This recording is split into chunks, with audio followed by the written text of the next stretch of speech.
In our last session, I described the first part of my interaction with a woman, Cynthia, who was angry that her boyfriend, Brent, had gone on a week-long vacation with another woman while Cynthia and Brent were broken up. She could not get over his infidelity. I asked her if anybody ever criticized her now for the fact that when she was a baby, she soiled her diapers. She said no, because she didn't know any better then. Now, back to my discussion with Cynthia. I said, and Brent didn't know any better at the time either. She said, but that diaper example was more than 30 years ago. What he did happened only 2 months ago. I said, it doesn't matter how long ago it was. It matters what we knew at the time and what we've learned since. Why did you two break up this last time? A few months ago. And Cynthia started in on the beginning of what would have been a long story of how Brent did this and didn't do that. And I interrupted her after a few sentences and said, so, would it be fair to say that he did not know how to love you unconditionally? Well, yeah, I guess so, she said. And did you know how to love him unconditionally?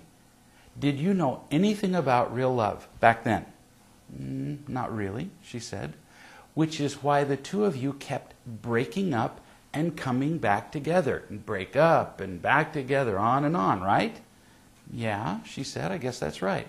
So, as far as relationships go, I said, you two were pretty much retarded. Would that be pretty fair to say? They both laughed, and they agreed. And in that condition, you are both guaranteed to do stupid things in your relationship. Lots of them. You could each present long lists of what the other person did, but the lists would all boil down to this. Neither of you knew how to love the other. You were both drowning. And in the end, it doesn't really matter what each of you did to keep your head above water. So then I turned to Cynthia and I said, you tried to control him. You blamed him. You're angry at him right now. You've withdrawn completely from the relationship several times.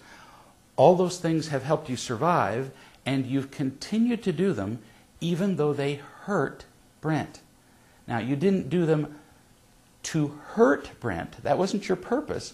You did them only to keep your own head above water. She agreed that what I said made sense. And then I added, and Brent has done the same thing. And we'll talk more about Brent in our next session.